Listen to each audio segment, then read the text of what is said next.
ఇదంతా దూరం నుంచి ఒక బైనాక్యులస్‌లో దుర్యోధనుడు చూస్తున్నాడు. అంటే ఇప్పుడు ఈ నిషాద రాజ్యంలో ఉన్న వాళ్ళు పారిపోయారు. ఏకలవ్యుడు కొడుకైన కేతుమంతుడు భీముడి చేతుల్లో చనిపోయాడు. ఇప్పుడు అర్థమైంది. అంటే భీముడు భూమి మీదకు దిగితే, భీముడు పరిగెత్తుకుంటూ వస్తుంటే ఒక దుమ్ము లెగిచి, దాని తర్వాత ఆ గదతో భూమిని కొడుతుంటే ఆ దుమ్ము పైకి లెగుస్తూ ఉంటే ఇతను ఇలా సడన్ అటాక్స్ ఇస్తాడని చెప్పి ఇక కళింగరాజులకు అర్థమైపోయింది. ఇది భీకరమైన యుద్ధం చెయ్యాలి.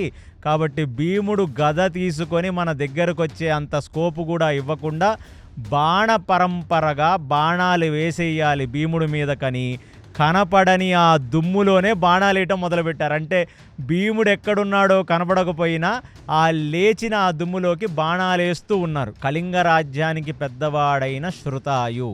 ఆ శృతాయు ఎవరయ్యా అంటే, ఎవరైతే భానుమతిని లేపుకొని వెళ్ళి పెళ్లి చేసుకున్నాడు దుర్యోధనుడుకు స్వయంగా మేనమామ.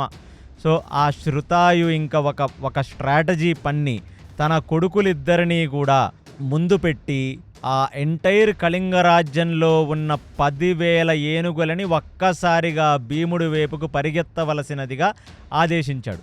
ఇప్పుడు భీముడు ఒంటరిగా ఇంత భీకరమైన యుద్ధాన్ని చేస్తున్నాడని భీముడికి సహాయంగా చేడి రాజ్యం అంటే శిశుపాలుడు కొడుకైన దృష్టకేతు వచ్చి తన యొక్క రథం పక్కన నిలబెడితే భీముడు దృష్టకేతువు యొక్క రథాన్ని ఎక్కి ఇప్పుడు మళ్ళీ బాణాలు తీసి ఈ కళింగరాజులతో యుద్ధం చేయటం మొదలుపెట్టాడు.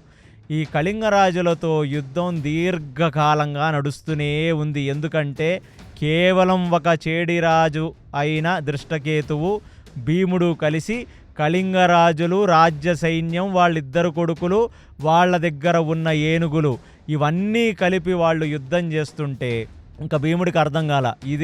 ఇది కేవలం ఈ యుద్ధం అనేది రథం మీద నించోని చెయ్యకూడదు, మనం ఇప్పుడు భయపెట్టాలి అని మళ్ళీ దృష్టకేతువు ఆ బాణాలు వేస్తుండగా కిందకు దిగి పరిగెత్తుకుంటూ వెళ్ళి ఆ గదను తిప్పి తిప్పి తిప్పి తిప్పి ఇసిరితే అది వచ్చి ఆ కళింగరాజు యొక్క కొడుకైన శక్రదేవుడి రథానికి తగిలి ఆ రథ సారథి అక్కడికక్కడే మరణించగా ఆ రథం యొక్క 2 చక్రాలు పక్కకెళ్ళిపోయి రథం నుజ్జైపోయి ఆ ఫ్రిక్షన్తో ఒక్కసారిగా రథం తగిలితే అక్కడ ఇమీడియట్లీ కళింగరాజైన ఫస్ట్ కొడుకు శక్రదేవుడు రథం మీదనే చచ్చిపోయాడు.